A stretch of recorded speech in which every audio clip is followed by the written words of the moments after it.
edição do Conversa de Botequim, com Cefas, toda a equipe aqui, e apresentando hoje um convidado muito especial, Dr. Jairo Lago. Meus cumprimentos, Dr. Jairo Lago, anestesista, né, como eu, profissional de alto gabarito, da turma histórica que fez medicina em Manaus.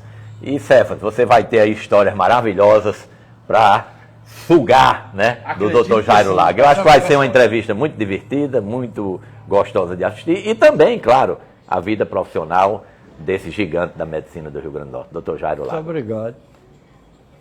Muito obrigado.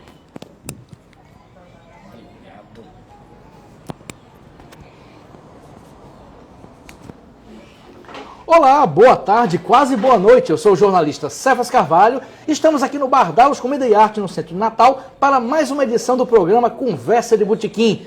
Você sabe, o programa é totalmente interativo. Quem quiser assistir no Bardalos Comida e Arte pode vir para cá. Já tem gente aqui, assiste o programa comendo, bebendo, tomando uma sopa. Quem quiser assistir pelo meu perfil do Facebook, pode fazer perguntas, pode interagir. E como toda última sexta-feira, nós entrevistamos um médico. Na verdade, um médico que fez história da medicina, que tem trabalhos a mostrar, enfim, se confunde com a própria história da profissão. E no programa de hoje, como você já pode ver, Dr. Jairo Lago, que tem muita história para contar e também é escritor, a quem eu vou saudar. Dr. Jairo Lago, bem-vindo ao Conversa de Botequim.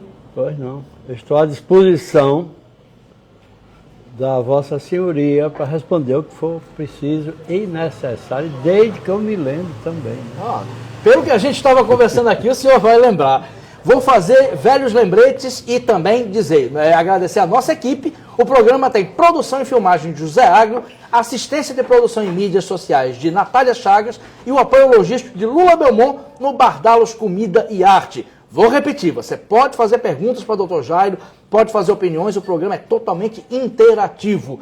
Dr. Jairo, tem um monte de perguntas, um monte de curiosidade. Fica à vontade. Mas a tradição do programa é sempre perguntar sobre como a pessoa começou naquilo que ela é conhecida. No seu caso, medicina. Fala um pouquinho da sua infância. O senhor sempre quis ser médico, a família queria que o senhor fosse médico, o senhor era daqueles de ser curioso e fazer cirurgia em bichinho. Como é que era o senhor quando criança? Bom, eu nasci na Floriano Peixoto, onde já residia alguns médicos na minha infância ali perto. Um deles, Dr. Aristófanes Jordão, quando eu já tinha meus 10 anos de idade, em 1953, já tinha naquela rua o Dr. Jordão e mais uns 2 ou 3 médicos, dos quais o Dr. Euclides Gurjão, pai de Glei Nogueira, foi nosso vizinho. Naquela época, sabe, tem um detalhe. O equilíbrio social era mais ou menos ajustado. Porque, por exemplo, meu pai era vigia do porto, construiu o porto em 1934 como auxiliar de pedreiro. Nossa. Mas o nosso vizinho era o desembargador Oscar Homem de Siqueira. Vizinho era o doutor, um juiz de direito. Em frente à nossa casa morava um casal de alemães, depois da guerra, lógico. Ali morou a família Carrilho, de Luiz Carrilho. E convivi com aquela meninada daquela rua todinha. Na Floriano Peixoto, aqui em Petrópolis, né? Aqui em Petrópolis. Perto da a Rua nossa Seridó. casa era entre a Seridó e a Manuel Dantas. Sim. Então, todo aquele quadrilátero, Deodoro com Manuel Dantas, Nilo Peçanha com Praça Cívica e Floriano Peixoto, tudo aquilo ali, eu convivi ali com aquele colega 25 anos ali, até ir para Manaus. Sim. Então, eu conheço praticamente todas as histórias daquele quadrilátero. E a infância lá foi boa? Que trecho era bom para morar, né? Nós tínhamos o seguinte ali. Nós tínhamos um colégio quase vizinho, que era o 7 de setembro, antigamente, onde foi a UNP recentemente. Tínhamos o clube da ABB na Deodoro, Avenida Deodoro, e a Arcem, que era mais perto ainda da gente ali. Sim. Então, como menino daquela turma ali, a gente sempre estava brincando, correndo. Não sei se vocês sabem, Mas aquela casa do General, que tem na Floriano Peixoto, eu brinquei ali carregando barro para fazer minhas estradas para os meus carros de lata. Foi mesmo? Nossa. Estava em construção e muitas vezes me tiraram de dentro da construção com medo de um acidente. Não é porque eu carregava o barro, não. Nossa. Então eu vivi, foi uma infância pobre, mas muito feliz ali. Muito, não foi pouco. Fiz grandes amizades, inclusive, quem morava em frente à nossa casa era José Maria Aires da Facex. Que eu consegui empurrá-lo, ele quebrar os 2 braços e passar um mês sem poder. Você quebrou os 2 braços de Zé Maria? Brincando de Figueiredo da Tarzan, Facex? ele trepou-se numa árvore, eu puxei o galho, ele caiu e quebrou os 2 braços. Doutor Jairo, que isso? Que é da minha idade, inclusive. Ele está com 81 anos também, Zé Maria. É. Já o entrevistei, gosto muito dele. Gente boa, Sim. pessoa excelente.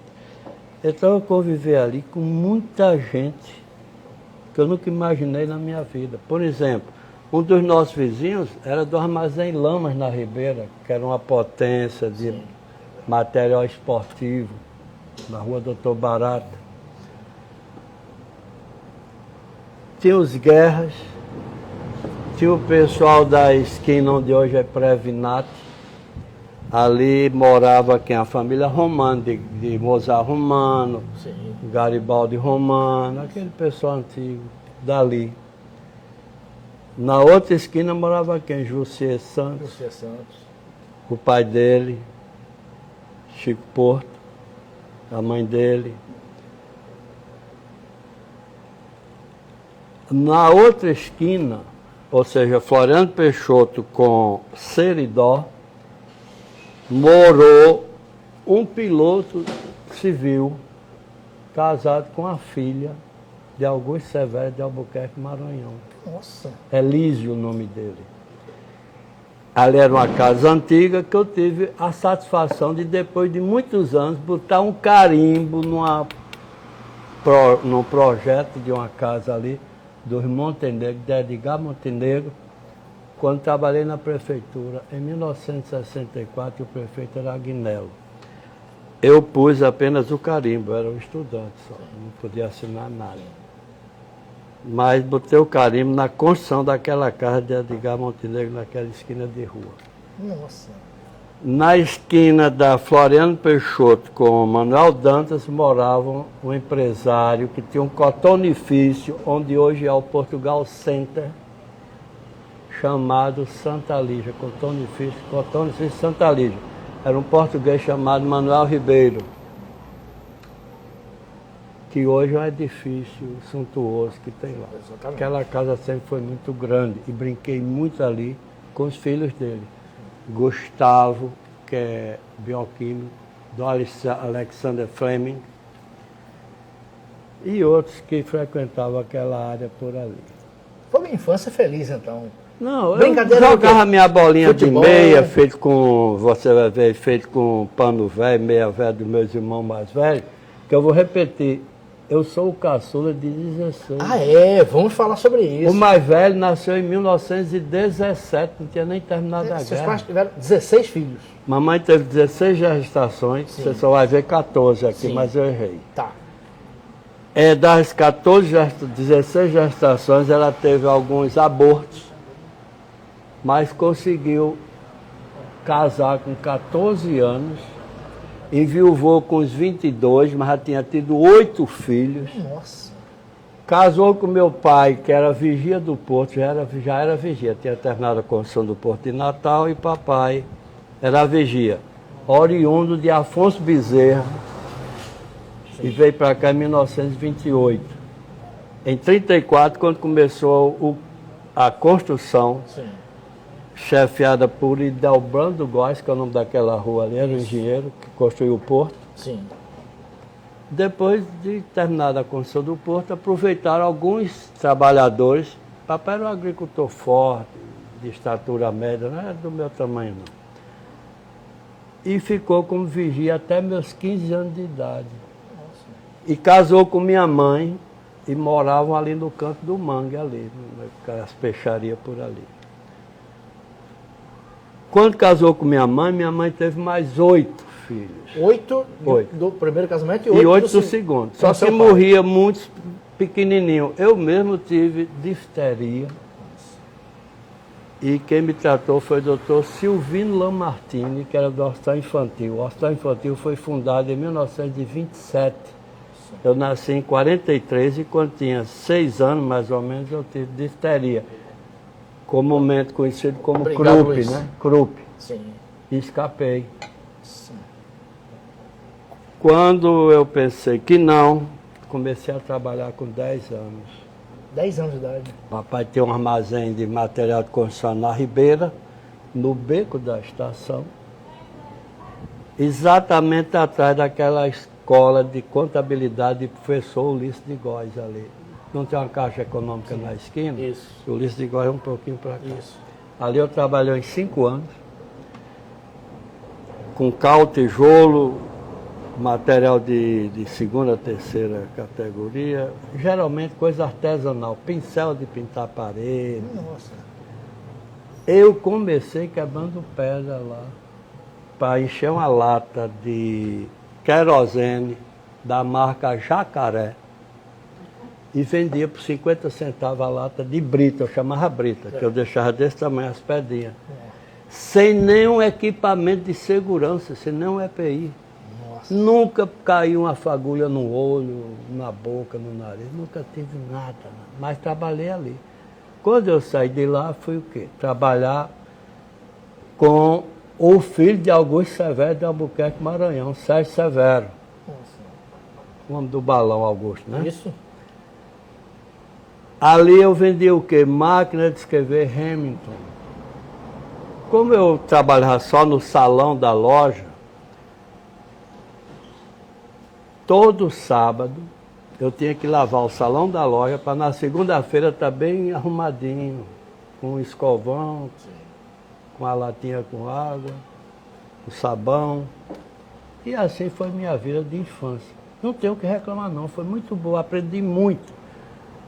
Estava conversando aqui com o doutor Geraldo que quando eu me aposentei do Estado, eu tinha 60 anos de trabalho aqui, somando exército,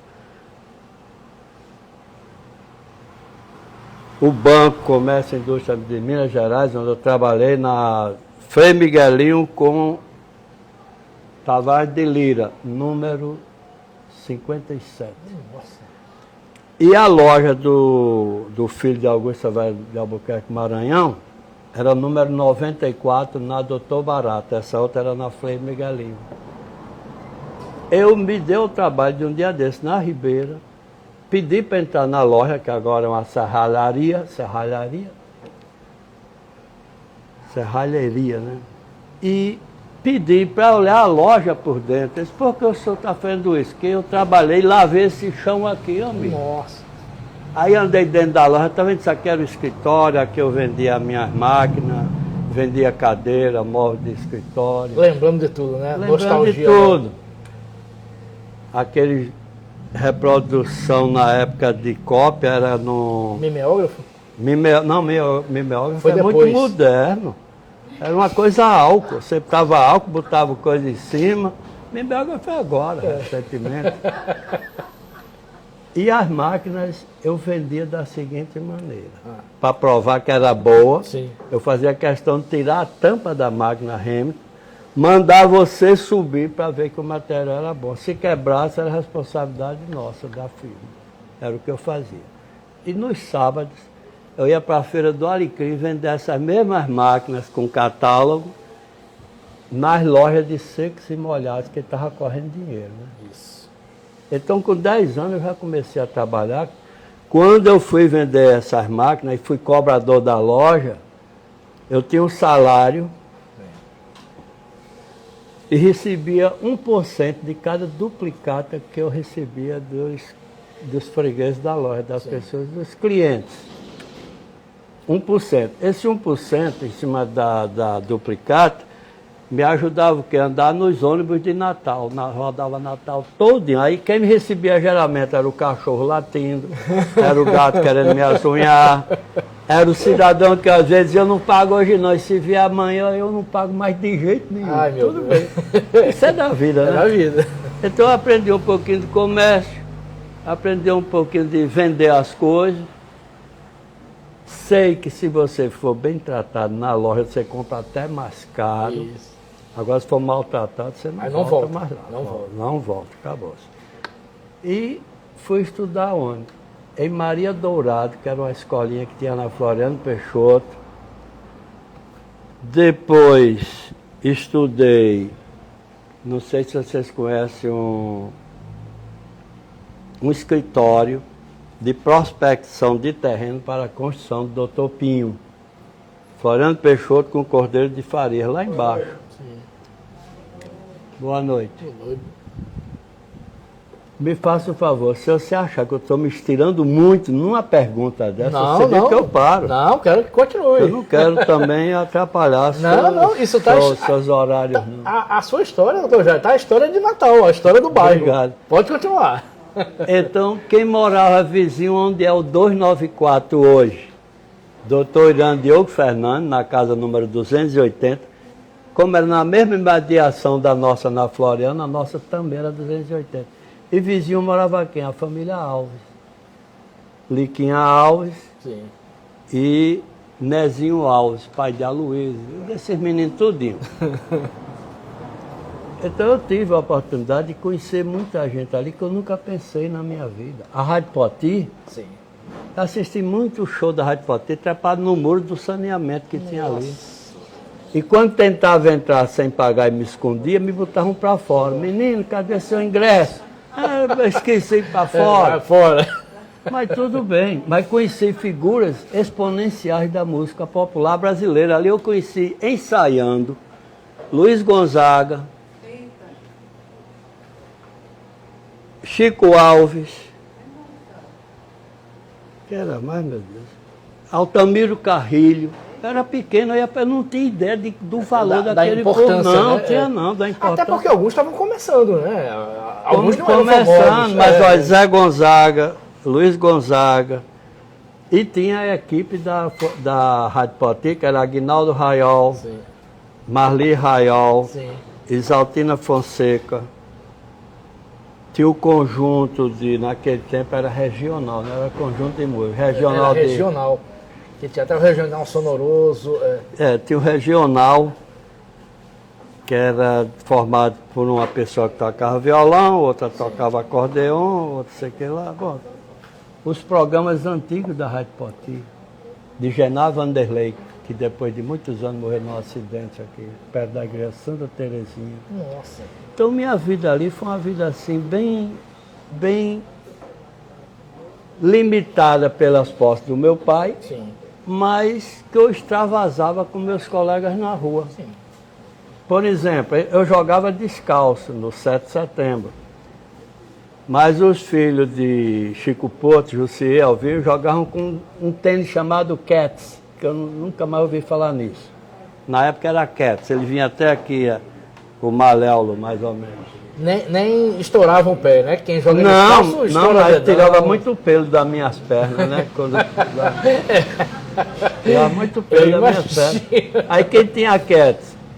O filho de Pedro Maia, que era da esquina, que era sogro do doutor Eudes Moura. Então eu conhecia aquele povo todinho, sem ter... Sabe quem morou lá na esquina? Oriano de Almeida. Nossa. Que era da família dos romanos e era o maior intérprete de Chopin naquela época. E é um ícone da música. Ícone. Então eu vivi uma vida ali muito interessante. Quem morou na minha rua? Lavoisier Maia, Vilma Maia, o General. Eu vi detalhes daquele movimento militar que você não tem ideia, não. Lá naquela rua. Muita história. De passar e ouvir conversas, ouvir decisões. Nossa. No dia que houve o movimento militar, eu estava vindo do cinema e me mandaram descer da calçada do General. O senhor tem que ir pela rua. A rua cheia de Não carro. podia passar pela calçada. Não podia, estava para ver que estava em reunião o General, Muricy, o General... Bom, toda a área militar do Rio Grande do Norte estava sediada naquela noite para discutir a demissão de João Goulart. E eu passei naquilo ali, rapaz. Quando eu cheguei em casa com meu irmão, Emanuel Lago, que é engenheiro, que está com 84 anos, por sinal. E eu disse, sabe o que a gente vai fazer, já que a confusão está grande? Vamos ouvir no nosso rádio, era um rádio Philips holandês, da década de 30, movido a aquelas válvulas de iodo, triodo, pentaiodo, que você tinha que ligar e esperar que esquentasse para poder ouvir alguma coisa e tentar sintonizar. Sim. Não era toda vez que você acertava, não. Aí eu vi todo aquele movimento de 31 de março, até amanhecer o dia. General Mourão em Minas Gerais, Brizola no Rio Grande do Sul. E vocês no rádio? E a gente no rádio. Tudo bem, naquela época eu já estudava russo, já estudava alemão. Eu falo um pouco de alemão, pouquinho mais falo. Vamos falar. Tem muitas coisas. Você fala também, né? Não, alemão não falo não. Mas alemão, né? Hã? Alemão, né? Alemão só você aquela foto. Isso aí eu não sei não. Sabe não? Tá. Mas tudo bem. Doutor Jairo, curiosidade agora. Diga. Até agora a medicina não entrou. O senhor falou que tinha médicos na rua. Não, porque eu estou curioso em saber como é que o senhor já está com 15, 16 anos, aí como é que teve o instalo? Vou fazer medicina. Não, eu tive um problema estudantil na minha vida para angariar espaços nas escolas muito grande. Pelo fato de eu ter tido difteria, a minha vizinha, a nossa vizinha, dizia para a minha mãe, não deixa esse menino estudar antes dos 10 anos não, que ele pode ficar doido. Eu nunca ouvi falar nisso. Nossa! E nem adiantou muito, não foi, Geraldo? Quando minha mãe começou a me ensinar as letras, eu tinha 9 anos de idade. Nossa! Então, quando eu comecei a estudar, foi quase com 10. Quando eu entrei no Ateneu Norte Rio Grande do Sul, eu já tinha 15. Com 15 anos hoje, o menino já está fazendo vestibular, rapaz. Aí entrei no Ateneu em 58, Café Filho tinha construído aquele prédio fazia 2 anos, literalmente, e saí de lá em 64, quando terminei o científico. Como eu tinha muita dificuldade de acompanhar os ensinos, eu sempre fui muito franzino quando era pequeno. E meu apelido na cidade, na rua, era Caveirinha. Caveirinha? Era, porque eu era bem magrinho. Então eu trabalhava muito de dia, quando chegava no Ateneu à noite, estava quase dormindo já. Então o que eu assimilava era pouco. Caveirinha. Caveirinha. E comecei a estudar, conhecer as primeiras letras com 9 anos de idade, doutor. Minha mãe era bordadeira, botava uma cartilha na época chamada cartilha do ABC, uma régua, e ali a gente ia... A régua era para quê? Para você ficar inteligente na cabeça. Para você ficar inteligente. Um bem com a bebê, era uma reguada lá. Um bem com a baby e outra reguada. É didática, né? A régua didática. Era a arte entrando na cabeça. Era a arte entrando na cabeça. Em resumo, obrigado. Fiquei nessa pendência de estudante e trabalhando desde meus 10 anos, né, doutor? Sim, e trabalhando isso. Trabalhando, que eu tinha irmão que estudava fora, e meu pai dizia, tem que ajudar. Mas isso aí, a curiosidade agora, o senhor falou que teve 8 irmãos do primeiro casamento, da sua mãe, 8 do segundo. Quantos irmãos moravam com o senhor naquela época? A minha casa, quando eu me lembro daquela gente toda dentro de casa, parecia mais uma quadrilha, não era família não. Era menino pequeno, menino grande, menino médio. O meu irmão mais velho tinha 26 anos na minha frente. Nossa! Que eu só o conheci quando ele tinha 30. Então, para mim, era um senhor diferente da família. Então, a nossa casa era uma brincadeira, que tinha meu pai, minha mãe, 2 estudantes do interior, 4 filhos grandes já, eu e minha irmã gêmea pequena. Ah, o senhor tem uma irmã gêmea, é isso? Mamãe encerrou com gêmea. Isso, é que a gente conversou antes do programa. Quando o doutor disse que ia morrer ou a mãe ou um dos gêmeos. Por azar, escaparam todos os 3. Então. Mas tudo bem. A minha mãe limitou-se na vida a cuidar de meninos só. todo ano Luiz? era um, né? Fazer menino, é. Fazer e cuidar. Era uma linha de produção Industrial. industrial, sim senhor. Todo ano ela tinha que ter um. Eu tinha sobrinha 5 anos mais velha do que eu. Assim, é. E tinha sobrinhos com 2, 3 anos na minha frente. Então lá em casa era uma brincadeira. E tinha 2 que estudavam que vieram do interior. Um era jogador de sinuca profissional, já viu, né? O senhor tinha um irmão jogador de sinuca profissional? Não, um primo Ah, um que veio do primo. interior, Sim. profissional.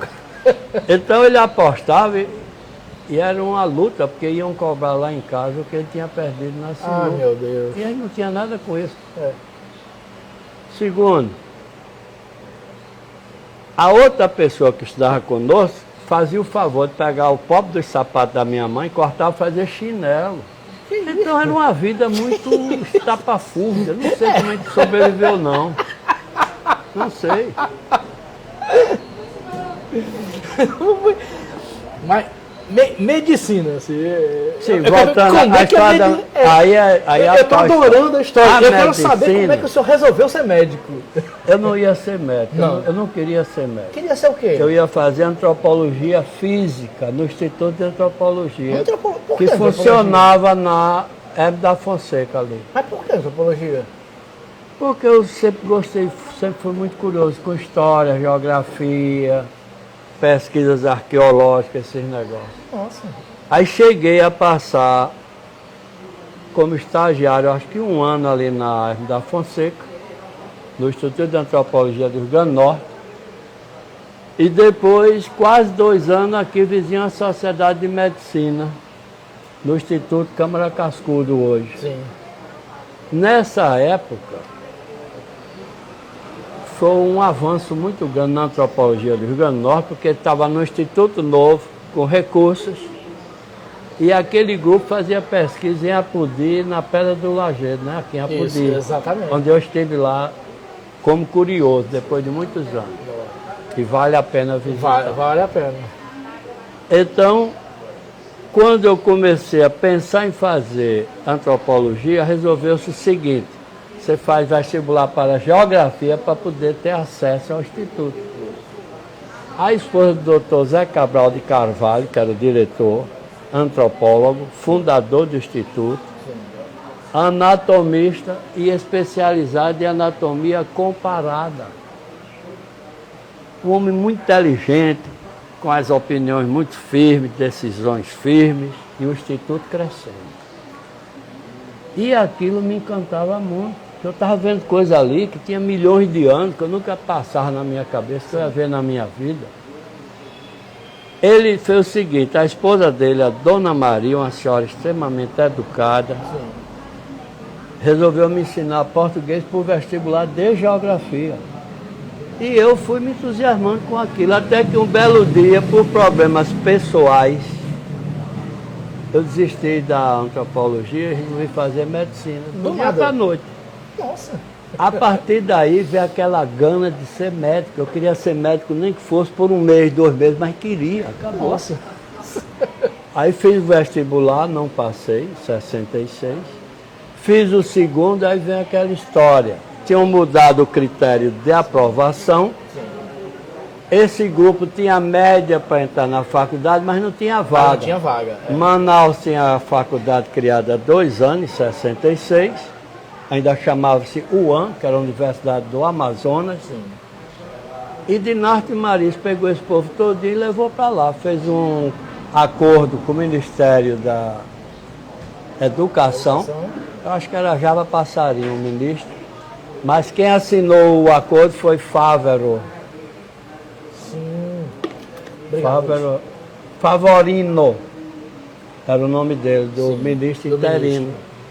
E 2 colegas foram ao Rio de Janeiro, que o Senado ainda era no Monroy, Isso. no Rio, e assinaram lá o contrato e eu fui o indicado para levar toda essa documentação para Manaus. Nossa. Então, no mês de novembro de 68, por volta do dia 10, 12, eu fui para Manaus com a carta do Dr. Onofre Lopes aqui de recomendação, Carta essa elaborada por o doutor Gomes de Lima, que foi depois reitor também.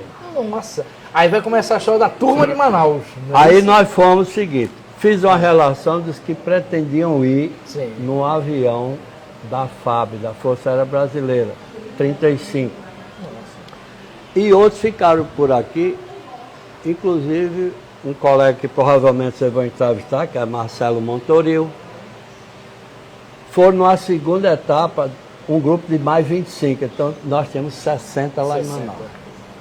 Lá em Manaus começaram os nossos problemas de adaptação, que é tudo lá para nós era diferente. Sim. Manaus era uma cidade bem maior do que Natal. Natal tinha uns 250 mil habitantes, Manaus já tem a passagem dos 300. De Manaus, eu, Dr. Marcos Alfredo Queiroz do Amaral, de Macau, Antônio Carlos Duarte Cardoso, aqui de Natal, Vicente Justiniano Barbosa Neto, filho do desembargador Zacarias Cunha, e Clemêncio César Campos Cortez, fundamos a primeira república em Manaus. Nossa. Nome da república, Lei do Cão, que não existia um por todo e ninguém por ninguém, não tinha esse negócio de um por todos não. Você se virava, a ponto de como os recursos financeiros eram pouquinhos, quem recebia daqui da família, você comprava 10 ovos, pegava um pincel atômico e botava Jairo Lago, para ninguém comer o seu ovo. Os ovos tinha o nome da pessoa. Um pacote de biscoito creme crack, botava uma plaquinha, tinha 20 biscoitos, aí, tem 15 biscoitos, por favor, não coma. Aí botava ali. Isso era a nossa vida, no começo, né? Que maravilha. Doutor Jairo, já tem comentário aqui? Deixa eu ler aqui os comentários. Nós estamos aqui no Conversa de Botequim. Lívia Oliveira, poeta, escritor e procurador federal. Que memória! Eu ia comentar isso, viu? Que memória o senhor tem. José Delfino, médico que já foi entrevistado aqui faz um mês. Delfino foi aqui. Laguinho, tá aí com a flautinha. Com a gaita, né? E o alemão, fluente ainda? Grande abraço, amigo velho. Aí. Grande. Valeu, Delfino. Literalmente foi meu professor no Hospital das Clínicas. Foi seu professor? Ali era Hospital Miguel Couto. Sim. Depois que o doutor Onofre morreu, passou a ser Hospital Onofre Lopes. Onofre Lopes. Pronto, Delfino, daqui a pouco vai ter surpresa musical aqui, calma. Sobre o alemão a gente vai falar daqui a pouco também, isso aqui está na pauta. E vamos continuar. Sim, aí em Manaus, eu estou curiosíssimo com mais histórias de Manaus. Aí em Manaus, vocês estudavam, dava tempo de fazer farra? Não, assim... qual estudante que não faz farra? Isso aí que eu quero saber. Com dinheiro ou sem dinheiro, arranja onde tiver. Faz fiado em bar, faz amizade com Pintura, faz o que pode. Tem 4 raças ruins no mundo que eu conheço. Menino, estudante, velho aposentado. Tem coisa pior do que isso não. Eu já estou no último estágio, né? Mas vamos para quando era o menino ruim estudante. Aí, em Manaus, primeira república fundada foi a nossa, Lei do Cão. Lei do Cão. Compramos no cemitério a um agenciador de defunto, um esqueleto, por 30 cruzeiros naquela época. Mas o cidadão ainda foi com uns pedaços de meia, um pouco de cabelo, uns pedaços de camisa. Que isso? Pegamos esses ossos, o corpo humano tem um pouquinho mais de 200 ossos, escovamos e lavamos um por um. E com pincel atômico eu coloquei Lei do Cão, para ninguém roubar os nossos ossos. Que isso? Quem nos vendeu intermediou a venda, a compra do esqueleto, foi Alex Halef, que morava aqui na Deodoro, perto do Colégio de Imaculada da Conceição, SIC. Então, nessa república, houve um lance muito curioso. Mais Depois curioso, de mais muito curioso aperreio, alguns começaram a ensinar nos colégios. Sim. Aí um ganhava um trocadinho aqui, o outro acolá. E de repente, conseguimos contratar um auxiliar para nos ajudar em casa, na arrumação da casa, um pouquinho de comida. Tem que fazer um adendo. Nós passamos, nessa república, 4 meses almoçando no mercado público do bairro que a gente morava. Sim. O prato era muito variado. Todo dia era guisado e acabou-se. Guisado era variado. 4 meses comendo guisado. Você tinha 2 todo opções, dia. sim ou não, para comer. Acabou. Aí, resultado. Aquele guisado era servido com farofa, macarrão, feijão e guaraná da região. Tinha 4 tipos de guaranás famosos no Amazonas. Baré, Magistral, Regente e eu acho que Tuxaua. Como Manaus é uma cidade de hábitos da época da borracha ainda, tinha fábrica de cerveja no estilo inglês lá. Só que a cerveja, pelo nome, eu lhe aconselho, se vir, não tome, não chegue perto dela não. Uma tal de XPTO, isso não é nome de cerveja. XPTO? XPTO. Mas era o que a gente podia usar. Mesmo assim, a gente usava. Era gelada, pelo menos? Era gelada, mas não era essa. Não era. E em cima dessa bodega, que a gente tomava as cervejinhas lá, tinha uma difusora ainda naquela época. Olha, vai fazer 60 anos já. Que tinha aquelas bocas de alto-falante enormes na praça.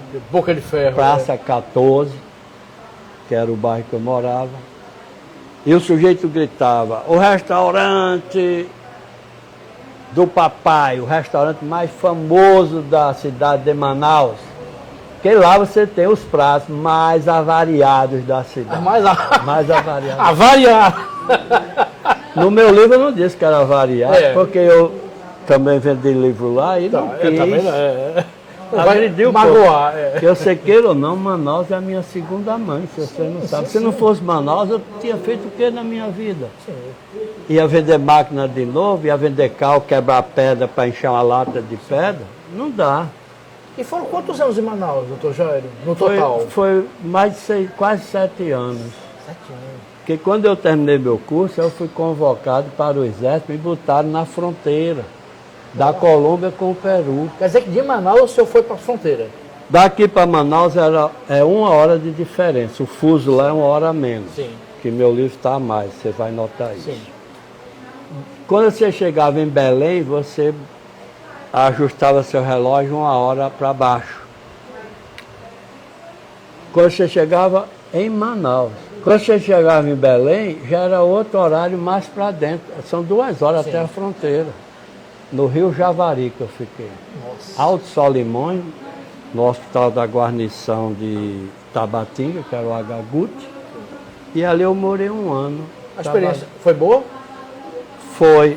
Foi agora longe da família, naquele meio de mundo. Eu fui casado para lá, coincidentemente com uma colega de turma. O senhor casou em Manaus? Em Manaus. Tá. Casei em Manaus. Com uma manauara? Não, Norte Rio Grandense de Angicos, colega de turma. Vários colegas casaram na turma. Marcelo Montoril casou com Dione Alecrim. Eu casei com Graça Costa de Angicos, dos Trindades. Então aquela migração gerou um monte de casamento, né? A migração dos estudantes. Muito. O nosso problema em Manaus com relação a namoro é que os costumes lá eram bem diferentes. Manaus era 100 vezes adiantado com relação a Natal. Estavam lá na frente. O que exatamente o senhor quer dizer com isso? Você vai ler o livro e vai ter uma ideia dessas coisas. Ideia. Isso é marketing bom. Resultado. Não é isso? A nossa situação chegou a ser tão precária que água potável a gente pedia para o vizinho. Nossa. Nem filtro a gente tinha.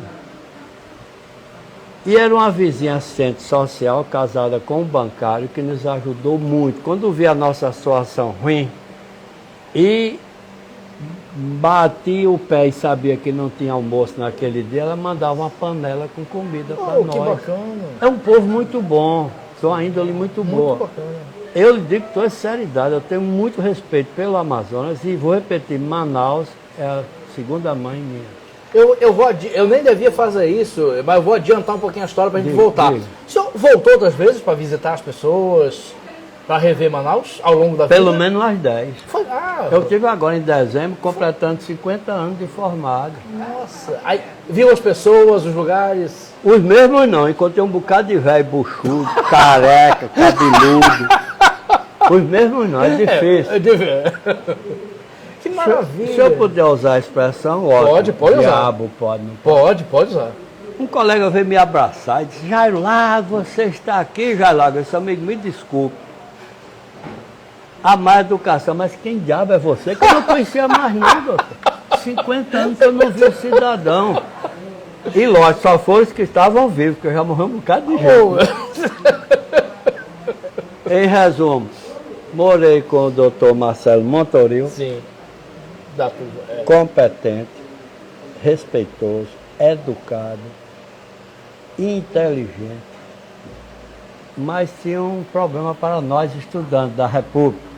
Nós éramos estudantes da rede rasgada. E o doutor Marcelo era muito eclético, então ele sempre foi muito reservado e muito ele. Isso nos causou um pequeno problema, porque eu comprei uma arara por R$30 lá, uma arara vermelha, linda arara. E muitas vezes não deixava o doutor Marcelo dormir, porque eu soltava a arara dentro do quarto para acordar o Marcelo. Eu tinha um casal de papagaio estrela também. Também. Aí soltava o estrela dentro Dois do quarto. papagaios Eles e uma começaram a arara. brigar com a arara e Marcelo acordava. Eu vou perguntar isso para o doutor Marcelo quando eu Aí eu disse, eu preciso dormir. Tudo bem. Que maravilha. Não, Doutor Jairo, já me perguntaram o seguinte, como é que você escreve um livro e não fala em medicina? Eu disse, eu não quero fazer o livro para contar medicina. É. Eu quero contar essa jornada. Essa jornada, isso aqui isso. me interessa. Obrigado, Agro. E mais pergunta aqui e comentário. Olha só a pergunta de quem é. O comentário, Dr. Bernardo Celestino Pimentel, que foi entrevistado aqui. Também, Também. inteligentíssimo. Jairo Lago, você só não falou. Tá assistindo, um grande abraço. Você só não falou de Léo, que era. Liu, E você sabe disso? que era seu grande amor. Doutor Bernardo. Hein? Eu não, doutor Bernardo. Doutor Bernardo, ela tá anotando. Só anota e passa. Ah, é? Liu, é? Ele mandou aqui, velho. Doutor Bernardo. Meu Deus, pra quê? Não, Não, tudo bem. mensageiro não merece pancada, portador não merece pancada. Isso aí é uma história Aí. muito comprida, Tá. que passa pela base aérea de Natal na construção feita pelos americanos. inclusive. Eita, doutor Bernardo foi longe. O senhor quer falar? Eu conheci Bernardo com 5, 6 anos de idade, que era vizinho a essa pessoa que eu Olha aí. namorava com ela. E botei muitas vezes de carro para fora. Vai embora, menino. Porque ele ia lá e encheu o saco, atrapalhando. Doutor Bernardo. Doutor Bernardo. Inteligentíssimo, compositor. Sim, ele tocou aqui, É cantou, gente tocou. finíssima, Sim, muita gente. foi das boas entrevistas, né, doutor Geraldo? Trabalhou Foi conosco como estudante no Valfredo Gugel. Que maravilha. Eu já disse aí que eu passei no Valfredo mais de 35 anos da minha vida. A gente vai chegar nisso. Vai chegar. Doutor Jairo, vamos falar agora, minha curiosidade, como é que foi a volta para Natal? O senhor falou desse período, a gente poderia falar horas de Manaus, mas vai ter que chegar em Natal. Aí o senhor foi para o Exército Eu e fui voltou para o para Exército Natal. em 74. Me obrigaram a fazer anestesiologia em Manaus, um estágio, que a prioridade no Amazonas naquela época era ter clínico, obstetra e anestesista na fronteira. É tão longe que de Manaus para lá, de avião, são 1.100 e tantos quilômetros. Se você for de barco, são 1.540 mais ou menos. Aí é na fronteira da Colômbia com o Peru, é longe, doutor. longe.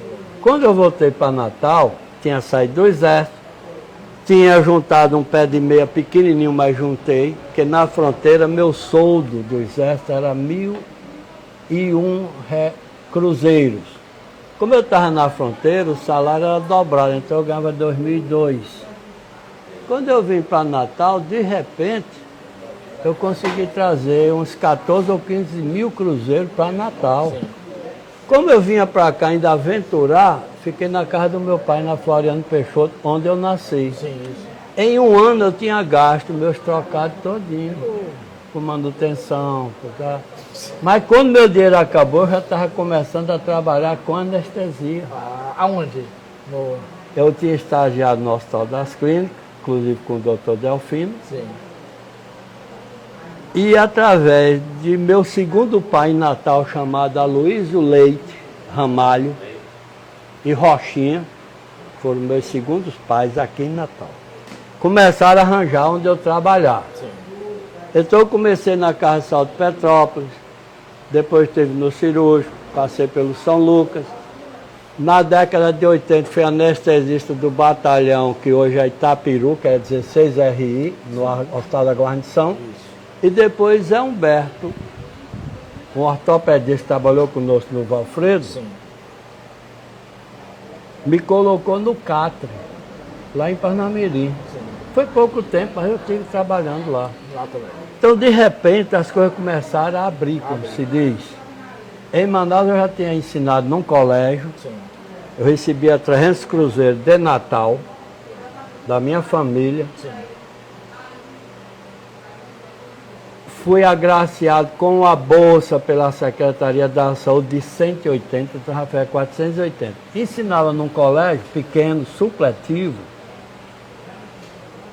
e ganhava 1.220 com estudinho, então eu já estava... E já não estava comendo guisado, nem ovo com seu nome. Aí eu já já ia tava... para restaurante bom, Ah, a coisa já sim. estava boa. Foi um professor meu, resolveu, por opção minha, que eu iria fazer no Rio de Janeiro cirurgia geral. Falei com ele era cirurgião geral, era meu professor e eu me animei com isso. Até o dia em que o Exército me convocou e me obrigou a fazer anestesiologia. Através... Quem me obrigou a fazer isso? Sim. Vou citar o nome, não tem problema. Sim. Coronel Cipaúba, que era o chefe do Serviço Médico Militar do Exército na fronteira, no Amazonas todinho, aliás. E lá se vai para Manaus fazer o que eu não queria, mas fui. Qual foi minha sorte? Quando eu cheguei em Natal, que eu sabia fazer um pouquinho de anestesia, aí foi minha salvação. Fui para o Hospital das Clínicas, o diretor na época era o doutor Reginaldo Trigueiro, e lá eu encontrei quem? Delfino, Raimundo Paiva, Walter Tavares e outros colegas, Antenor Porpino, Aloysio Leite, e a partir daí eu fui galgando mais alguma coisa dentro da anestesia, até começar em Natal a trabalhar efetivamente Com anestesia. com anestesia. Quando eu pensei que não, eu era anestesista do Hospital dos Pescadores. Todas as 5 horas da tarde eu estava lá para fazer redução de fratura em crianças. Menino, juntava 4, 5 menininhos daquele e pronto. Nossa. No dia 2 de novembro de 1983, começou o serviço de auditoria médico-hospitalar do INAMPS aqui do Rio Grande do Norte. Aí o que aconteceu? Me convidaram para ser auditor e eu fui. Aí o que foi que eu fiz? Abandonei a anestesia. Em resumo, saí perdendo, lógico. Deixei de fazer anestesia e fui ser auditor médico hospitalar com vários colegas. Vou citar os nomes dos que eu me lembro aqui. Neumann Figueiredo, Rubens Santos, Jaime Queiroz, Silvério Soares e tantos outros. Nossa. Mas tudo bem, como a anestesia era uma coisa que eu fiz e fazia, me sustentou durante muito tempo, muito bem, obrigado, mas não era exatamente aquilo que eu queria. Nossa. Não me arrependi não, Sim. porque resolveu muito da minha vida. Sim. Depois eu me separei da minha primeira mulher, que era pediatra, e casei com a segunda, Clélia Dias Leão, que é nefrologista, e que tem clínicas de hemodiálise aqui, Natal, Mossoró e Caicó, com outras sócias dela. E quando eu me aposentei do Valfredo, minha vida passou a ser essa que vocês estão vendo aqui. Conversar, contar piada, tomar minha cerveja. Mas vamos falar do Valfredo. Como é que o Valfredo entrou na vida do Valfredo, senhor? Fala do nós senhor e do começamos Valfredo. no Valfredo em março de 1976. Sim. Antes, alguns de Manaus que trabalham no Valfredo tinham sido contratados como professor na universidade, era professor auxiliar, não era um nome assim. O Valfredo estava começando, não é isso? O Valfredo foi fundado em 74. Isso.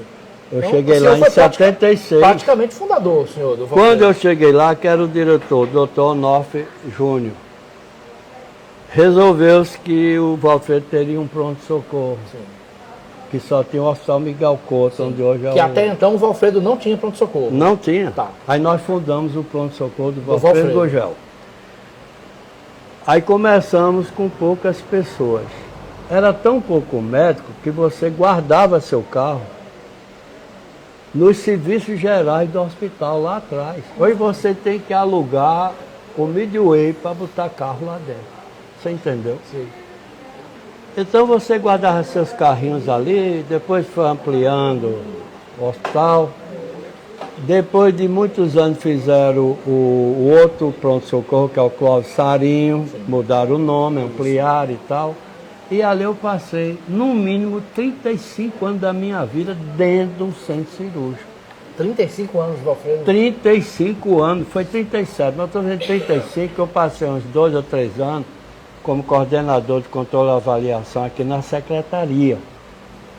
Agora, convivi com pessoas fantásticas. O doutor Geraldo trabalhou lá, não trabalha mais, né, doutor Geraldo? É pela idade ou porque desistiu? Em resumo, fiquei esse tempo todinho naquele hospital. 37 Vi anos. tudo que você imaginar de ruim na minha vida. Nossa, eu imagino. Até ameaça de morte eu tive lá dentro, Eu- paciente. Foi mesmo. Pode contar? Toda vez que alguém fala trabalhou no Valfredo, eu pergunto. não. Eu já ouvi muita história aqui de médico. Foi um cidadão, entre aspas, Sim.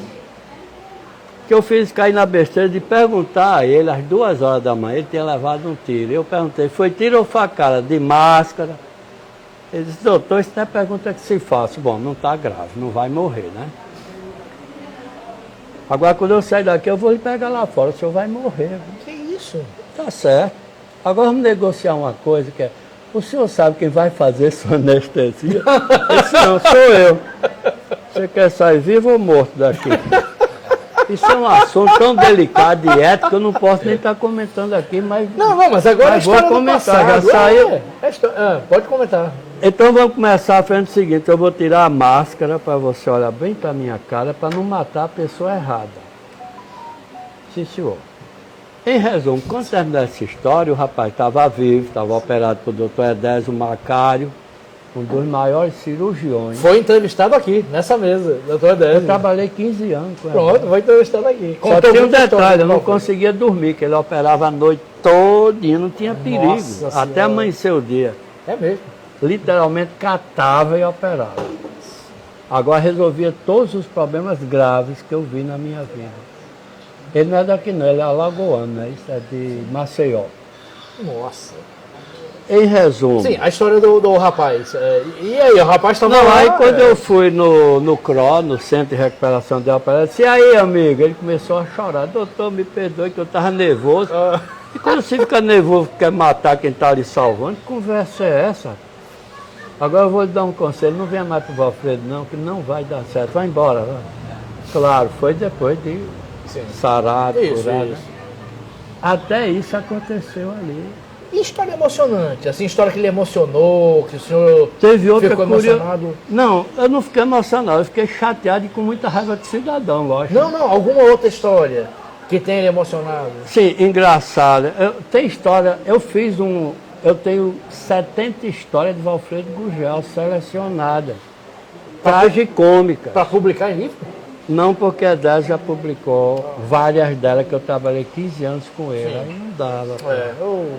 Mas eu tenho 70 guardadas na minha casa, eu vou tentar melhorar um pouquinho. Um dia eu lhe dou uma cópia Eu disso. gostaria de ler. Em resumo, eu vi de tudo ali. O sujeito olhar para mim e dizer assim, eu quero ser atendido agora. Mas não pode, eu estou atendendo o cidadão aqui. Mas vai me atender. Amigo, eu tinha acabado de almoçar e eu plantei era na quinta-feira, 1h da tarde. O almoço ainda estava no pescoço. Quando ele botou a mão aqui, o almoço começou a sair pelos ouvidos. Eu digo, é uma faca, um revólver, né? E o senhor vai me atender, mas eu não posso, mas vai. Aí puxou um troço e jogou no chão, disse que era uma carteira do INPS. Tem disso, né, amigo? Meu Deus. Mas tudo bem, eu não dei chance nenhuma, nem de você perguntar nada mais. Eu perguntei um monte de eu coisa. falo demais, mas Eu perguntei um monte de coisa. E história que emocionou o senhor? Que o senhor ficou assim com o coração pesado, emocionado ou claro, triste? eu não me lembro do nome, mas infelizmente é uma história que essa me emocionou. Eu quero saber. É traumática, inclusive, não sei nem se vale a pena contar isso. Mas uma mocinha de 15 anos aniversariou ali numa residência no bairro de Petrópolis. Sim. Juntou uns coleguinhas e passaram o dia brincando, tomando uma coisinha. À noite, ela chegou para a mãe e disse, mãe, nós resolvemos ir para Ponta Alegre com meus colegas. E foram. 2, 3 carrinhos naquela época, foram embora. No meio do caminho houve um acidente, só morreu ela, no dia do aniversário. Mas o pior disso, eu era o chefe do plantão e é quem dava tudo que era notícia ruim para as pessoas, era comigo. Eu tinha que ir lá, ajeitar e tal, informar o que estava acontecendo. E quando eu cheguei no necrotério, a mãe estava conversando com a menina. Eu não lhe avisei que você tivesse cuidado e tal. Era um negócio triste. Agora, se você pegar o que eu vi ali e jogar para cima de você, você descompensa. Né? Eu ia perguntar isso para o senhor. Aquele que conheceu perfeitamente o que é aquilo. Eu já perguntei para outros médicos, mas eu quero saber do senhor, que é uma pessoa sensível, pessoa inteligente. Como é que separa isso? Como é que separa para não levar para casa isso, para não levar para a família? Como é que o médico consegue separar isso tudo que recebe para poder continuar? Você tem que ir aprendendo, aprendendo. Não é do dia para a noite, não. No início, a primeira cirurgia que eu vi na minha vida, eu acordei em cima de uma mesa com oxigênio no nariz. Foi mesmo? Em Manaus, uma cesárea. Nossa. Fui ver a cesárea e de repente meu ouvido apitou quando eu vi aquele sangue descendo. Quando eu acordei, estava numa maca com um oxigênio no nariz. Foi que eu que você desmaiou. Assim. E nunca pensei que ia passar 37 anos dando plantão. Nossa, Nunca pensei nisso. história. Tem muita coisa. Mas vai lá, pergunta outra coisa que interessa mais de perto. Não, perguntar sobre, o senhor falou uma coisa, uma frase muito interessante. Eu fiz anestesia e depois fui para outro ramo, aí fiquei nessa vida que eu estou aqui vivendo. Aí como foi essa continuidade da sua vida aí quando eu profissional? vim de Manaus, eu entrei, fui trabalhar no INAMPS. Sim. Quem assinou minha nomeação no INAMPS foi Daladias da Cunha Lima, que era secretária em 1975. Eu entrei no INAMPS no dia 3 de dezembro de 1975. Sim. Depois de uns meses fiz concurso, fui efetivado e me aposentei, acho que em 2013, mais ou menos. 2003, sei lá, não me lembro. Em resumo, conheci todos os municípios do Rio Grande do Norte, que eu fazia auditoria para o estado também, e para o INAMPS, então eu rodava esse estado todinho. Que bacana. Num carro luxuoso chamado Fiat 140, sem ar-condicionado, com os pneus careca. É mesmo. Nunca sofri um acidente, nunca. Mas tudo bem. Depois que foi instalado o SUS lá, aquele prédio tinha ar-condicionado central, som ambiente. Era uma coisa assim, que eu, quando cheguei em Natal, meu sonho era trabalhar ali. De repente eu me vi lá dentro. Estava lá. E depois de uns anos eu fui lá e vi que o prédio estava bem sofrido, cansado, desde a entrada do prédio até lá em cima. Eu trabalhava no 11º andar. Tudo bem. Eu, meu irmão Eduardo Moura. Que era mais desse grupo. Cícero Lobo, que é engenheiro, mas Cícero era a parte administrativa só. Não fazia auditoria, que era só o médico que fazia auditoria. Conceição, que eu não me lembro, Oliveira, eu acho, não me lembro sobre o nome dela. Nesse período, quase saindo do Valfredo, eu fui convidado pela secretaria, ainda no governo de Garibaldi, fazer um trabalho sobre o que era o Valfredo Gugel, da portaria até o necrotério. Eu fiz esse levantamento e tenho guardado. Era uma acreditação, né, do serviço. Quando eu terminei esse serviço, veio para Natal uma senhora chamada Maria Lali Meillan, de Paris, para dar uma cobertura aqui ao Valfredo Gugel. Ela era do Rio Grande do Norte. E me convidou para ir para Paris fazer um curso de neuroanestesia no hospital onde ela trabalhava. Nossa. Eu fui, eu passei 2 meses em Paris fazendo esse curso. Nossa. Era um hospital de psiquiatria e neurocirurgia, que tem a maior biblioteca de psiquiatria do mundo. Então era um hospital de referência. Eu tive lá 2 meses em Paris. Que coisa ruim, né, doutor? Só com passar 2 problema. meses em Paris. Né? O meu francês era do 2º ano ginasial e eu não podia falar alemão com ninguém lá que não ia dar certo. Não ia dar você sabe certo. dessa. Não ia mesmo. Então eu fiquei meio travado. Eu já falava um pouco de alemão, mas não podia. Eu entendia, lia as coisas, como ainda faço Mas hoje. conseguia beber café, beber cerveja, birra. Vinho, muito vinho. Né? Vinho. É bom, é bom. Aí fomos para lá, para quê? Para fundar o SAMU do Rio Grande do Norte. Eu, Américo Martins, que era cirurgião plástico, e Isaura, clínica do Santa Catarina. Sim. No hospital, nós fomos muito bem recebidos e começamos um estágio em 3 pronto-socorro em Paris. Quando eu tinha saído do Valfredo, eu peguei o melhor pronto-socorro da França. Então era uma coisa assim que não existia. Não existia aquilo. Para o que eu via aqui, coitado. Sentia saudade do Valfredo, não? Eu queria ter trazido da França 5% dos campos que aquele povo jogava fora nas cirurgias. Que isso aqui ia ficar rico. Nossa. Resultado. Aí fui para o SAMU, treinar no SAMU. Eu rodei aquele Paris dia e noite, muitas vezes. Correndo naquela ambulância para cima e para baixo. Quem era viciado em SAMU era o doutor Américo Martins. Eu não tinha tantos amores pelo SAMU por causa daquela risca que a gente corria na rua, correndo com aqueles carros.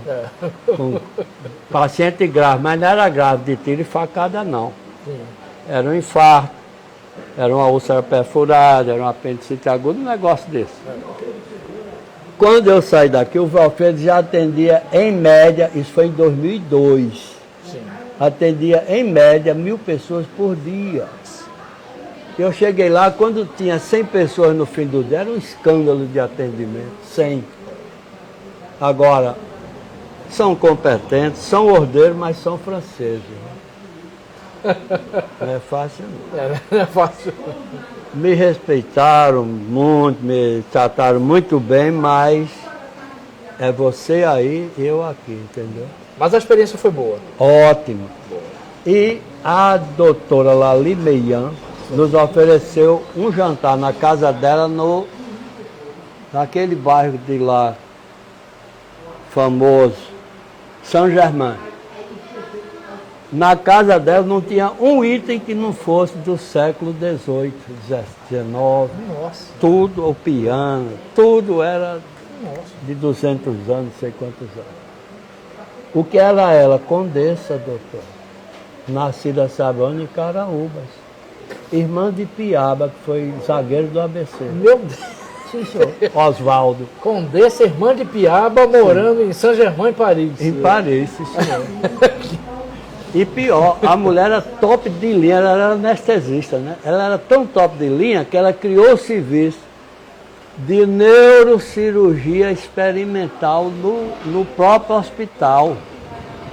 Ela criou, construiu o bicho com recursos federais de lá, mas era uma mulher inteligentíssima, muito simples.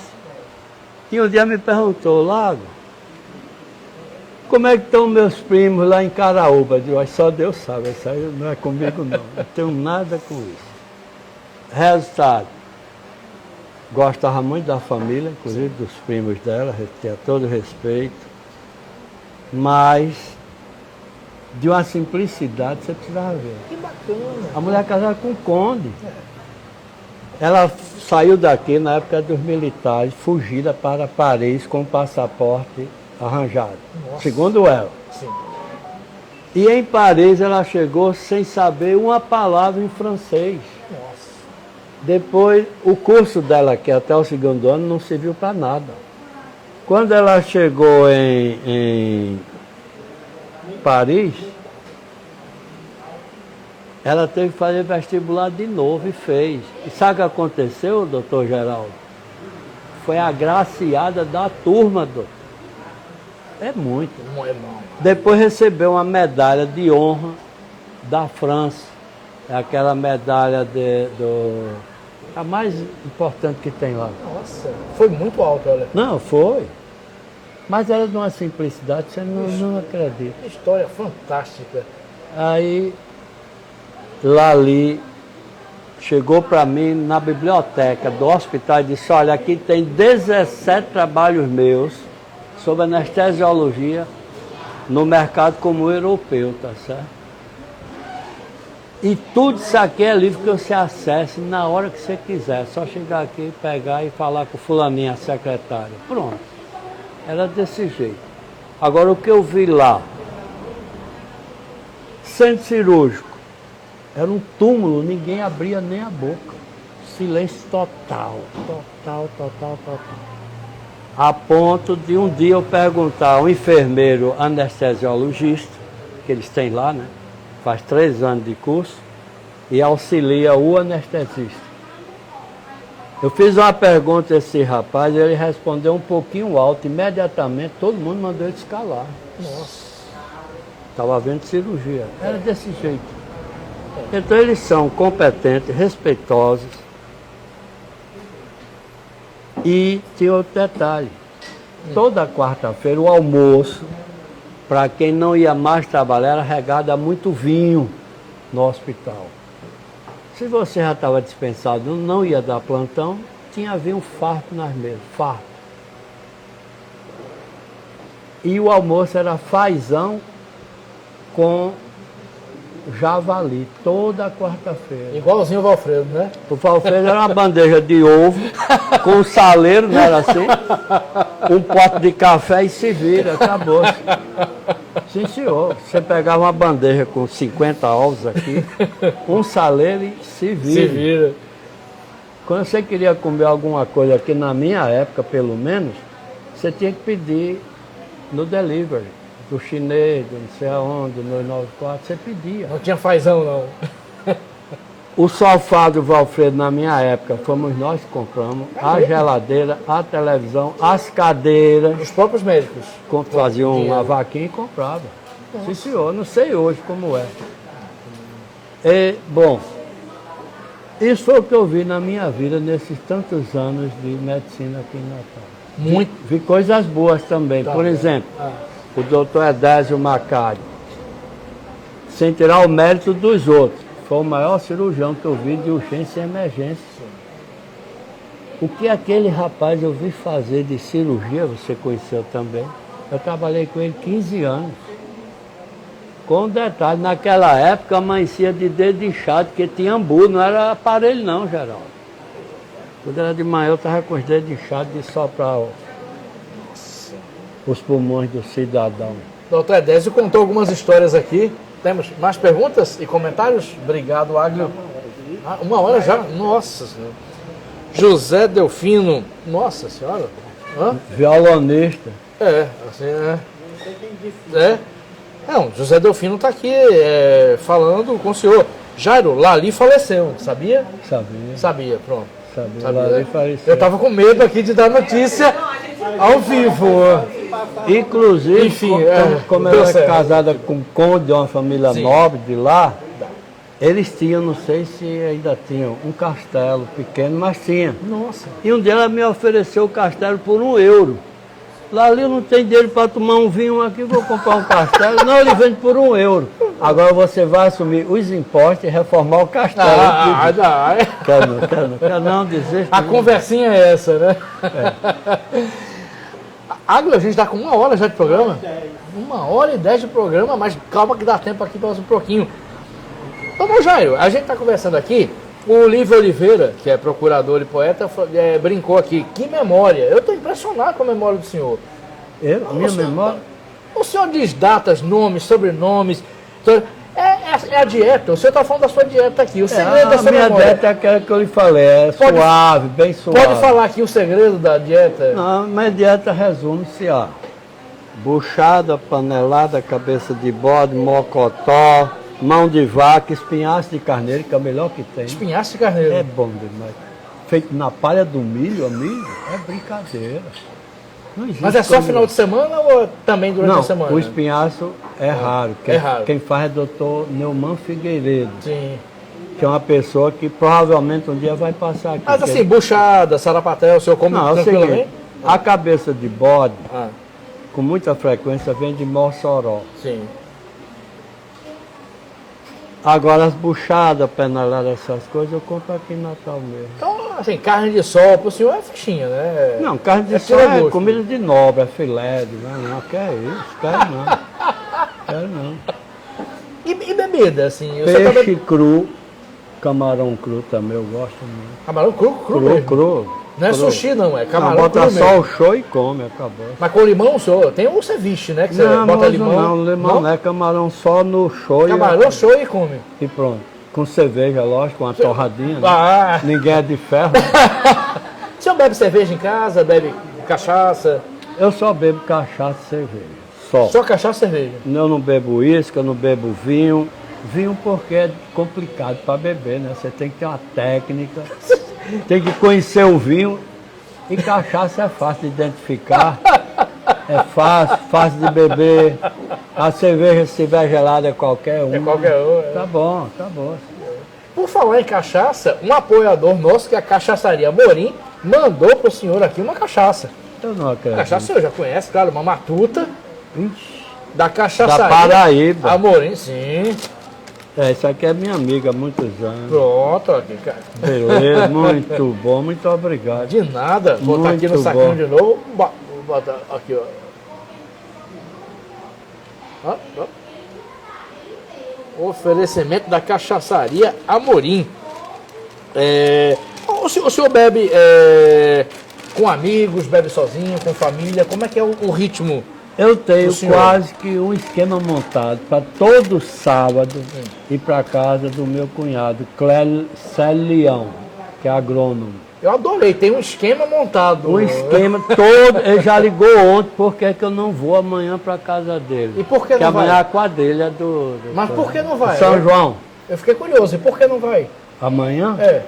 Porque eu tenho um compromisso às 5 horas de outro São João, então... da Copa Ness, que o doutor vai lá, dos chefes. Sim. Eu tenho um filho anestesista que já separou as senhas para mim e tal. Aí eu disse a ele que eu não posso ir amanhã. É um motivo nobre, então, filho. Mas é o meu companheiro de beber, sistematicamente, não só aqui, como na praia, no veraneio. Eu trabalho numa mini oficina que eu tenho na praia. Tenho todo instrumental para você trabalhar qualquer coisa lá. Eu tenho solda elétrica, serra de bancada, serra manual, furadeira de bancada, furadeira manual, tenho umas 4. Tem tudo que você imaginar. Como lá é quase um condomínio, são 5 casas da família, aí eu ajeito um cano quebrado numa, ajeito uma cadeira que quebrou o pé na outra, troco uma instalação elétrica, boto o refletor, faço um bocado de coisa. Que maravilha! Muito bom. Aí me pergunto, você anda para que se eu trabalho o dia todo na praia? Quando eu estou lá, né, Geraldo? Para quê? Aí eu fazia hidroginástica ali naquela escola, vizinho onde eu moro, na rua Marise Bastier. Marise Bastier foi a primeira mulher que atravessou o Atlântico sozinha no voo solo e chegou em Natal. vindo de São Luís do Senegal, eles desciam de Paris, vinham para Senegal, e de São Luís eles vinham para cá. Veio aqui nesse esquema Charles Lindbergh, Marise Bartier, que é a rua que eu moro, aquela Barnard, como é? Eu não me lembro o nome. Sarah Bernhardt, Sim. que é a atriz? Não, não, não. Não? Essa morreu enforcada, não foi? Foi. Com o cachecol, é isso? Foi dirigindo um carrão grande. Foi. O cachecol enrolou no pneu e ela... A Marise Bastier era piloto. Piloto. Piloto. Mas ela veio sozinha. Tá, ela não conhece a história Agora, dela. para atravessar esse voo, vocês sabem que hoje são 6 horas e meia de Lisboa para Natal, né? Ela passou mais de 40 horas, doutor, sobrevoando o Atlântico. Nossa. Eu não sei como é. Haja combustível. Com detalhe, E tensão. naquele tempo você não tinha como se orientar, não. Você tem apenas um aparelho no seu avião chamado goniômetro, que era sintonizado com as rádios costeiras de onde você queria ver. Aqui em Natal, uma referência era a Rádio Poti. Sim. Então eu não entendia, porque de 10 em 10, 15 minutos a Rádio Poti dizia Rádio Poti ZYB5, transmitindo de onde não sei o que lá. Era para o cara que vinha no avião, no goniômetro, seguir o ponteiro do goniômetro apontando para cá. É por isso que a rádio dizia, então, eu não sabia disso. Era, sim, senhor. Bem que o doutor Geraldo falou que... Aí Sabia tudo. eu tive a satisfação de visitar aquele museu da rampa. Sim. E quando eu entrei lá, eu sempre gostei muito de história, geografia, como eu disse, Isso. antropologia. Que ia fazer Coisa antropologia. antiga, pronto. Aí, de repente, eu chego na rampa e a cidadã olha para mim, a mocinha a orientadora lá, e diz: o senhor já ouviu falar em Franklin Delano Roosevelt? Eu disse: esteve aqui em Natal, num navio com Getúlio Vargas para resolver a construção da base aérea. Eu disse: realmente é isso. E aí, esse avião, esse era o avião dele, eu não sei o modelo, mas ele veio nesse avião. Avião, hidroavião, né? É. Pousou aí no Rio Potengi e tudo bem. Quando eu pensei que não, fomos ver na outra sala uma Iole daqui para ali. Rio Grande do Norte 2, a Iole. E essa Iole, o senhor sabe o que é? Não só sei, eu vi a construção dessa Iole, prego por prego, parafuso por parafuso. Como é que o senhor fez isso? Ele disse: eu tinha 10 anos de idade, meu pai era vigia do porto, e me levava para as oficinas do porto para ver a construção da Iole. Nossa. Essa Iole, se você não sabe, foi remada por 5 pessoas daqui, 4 ou 5. Clodoaldo Becker, Ricardo da Cruz, Otávio Fernandes e Antônio Duarte. Esse povo pegou uma Iole aqui e foi remando até o Rio de Janeiro. E tem os recortes dos jornais lá. Sim, exatamente. Clodoaldo Becker, Ricardo da Cruz. E o senhor viu a construção? Eu vi eles saindo do cais do Esporte Clube. Nossa. Quando chegaram no Rio do Sal, em Sergipe, a Iole virou e quebrou-se, eles voltaram nadando e começou a construção dessa que eu vi, Dessa a construção toda, a Iole 2. Pronto. Nossa. Walter Fernandes, Clodoaldo Becker, Antônio Duarte e Ricardo da Cruz, que era o mais idoso, era o menos novo deles, era o que ia no Leme aqui. Foram até o Rio de Janeiro, remando 6 meses para chegar no Rio de Janeiro, para visitar quem? Café Filho, que era o presidente da República naquela época. Nossa. Isso eu vi a Iole e eles saindo do Esporte Clube ali na Ribeira. Que história. E depois vi a volta deles quando eles foram na 2, saindo também para lá, mas depois eles pegaram a Iole, levaram para o Rio do Sal e continuaram de lá. E haja história. Por falar em história, o senhor, aquelas histórias todas de Manaus que nós contamos aqui, que o senhor contou aqui no começo, elas viraram um livro, que é Os Excedentes, é um livro do senhor. Fala como foi escrever, porque o senhor contou aqui, mas como é que foi escrever as histórias e publicar o livro, doutor Jairo? Quando eu comecei esse livro, Tem história aí de quase 60 anos já, que eu fui para Manaus no dia 29 de novembro de 1968, no C-54, com esse povo todinho que eu citei. Isso. Com banco de paraquedista, não tinha pressurização, lógico, e fomos embora. E em Manaus passamos muito aperreio da vida, mas depois a coisa melhorou. Os que ficaram lá estão muito bem de vida. São os que o senhor vai visitar, né? E de vez em quando. Aqui e acolá eu vou lá, sou até compadre de um deles. O meu afilhado de lá já está com 51 anos. Filho de Tonheca, Antônio Duarte. E tudo isso está relatado aqui. A dificuldade, a melhoria. Não, tem tudo aí. Tudo aqui. Mas não, eu não vou nem dizer Não, eu tô louco para ler. que eu dormia em cima de um birô na Escola Técnica Federal de Manaus, porque eu não tinha mais outro lugar para ficar. Com um grupo, uns dormiam no chão, outros aqui em cima. O carnaval que as namoradas não brincaram.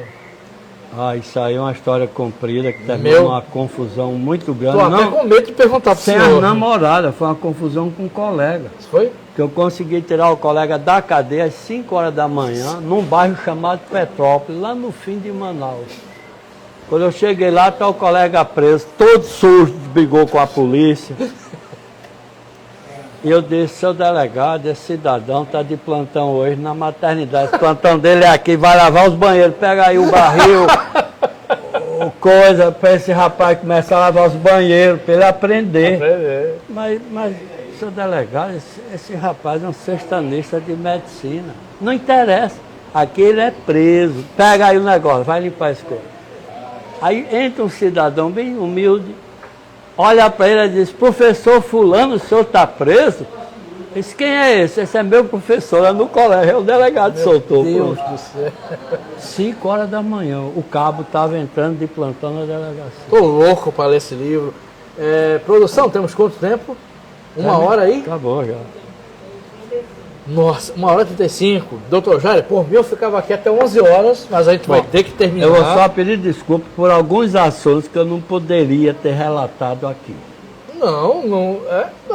Até por uma questão, por uma questão de ética. Não, mas tá tudo tranquilo. o ambiente e o papo me fez por onde Isso. não deixar passar em branco. Pronto, perfeito. Só tenho a agradecer.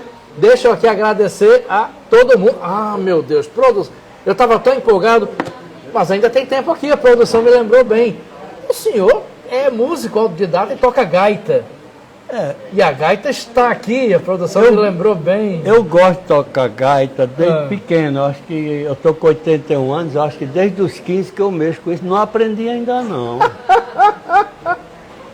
Dizem que é um instrumento difícil, não é. Difícil é um violão com 10 dedos, 6 cordas para você arrumar aquilo tudo, né, amigo? É difícil. E o senhor toca o que com gaita? MPB? Não, Beatles, eu não sou músico. Nordestino? Músico toca tudo, eu só toco o que eu sei. Oba! Agora não conheço uma nota musical, e aqui para nós, só para nós. Não sim, quero conhecer. só para nós, só para nós. Eu não quero conhecer também. Tá, não quer conhecer. Nota musical aquilo só me atrapalha. Vamos ouvir agora. Então é o seguinte, só para dar uma ideia. Sim. Eu tenho 25 gaitinhas na minha casa. 25 gaitas? Só que essa aqui e mais duas que eu tenho lá são gaitas alemães. Essa é uma Rhone alemã, que deve estar custando hoje uns 300 euros, ou coisa parecida, ou mais. É bonito, é bonito. É a melhor gaita que tem no mundo, é isso aqui. Mas vamos fazer o seguinte, só para não dizer que eu não toquei, vamos fazer o seguinte.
Doutor Jairo Lago tocando carinhoso de Pixinguinha. Com esse momento lindo, a gente encerra a conversa de botequim. Doutor, Mas não é Pixinguinha. não é Pixinguinha? Fascinação. É fascinação. A cerveja pegou aqui. Eu voei. Peço desculpa a todos. Pegou bem, não pegou? É fascinação e não carinhoso.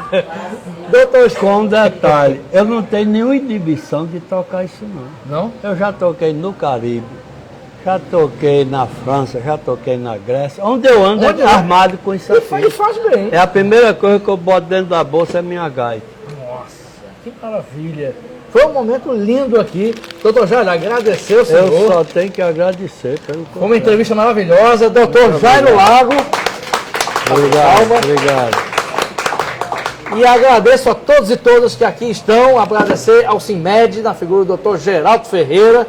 Aqui, agradecer a todo mundo que está aqui, muita gente bacana. Agradecer a produção, José Águio, Natália Chagas. Agradecer a Lula Belmont, aqui, dono do Bar Dallas Comida e Arte, que está aberto. E até o próximo Conversa de Botequim.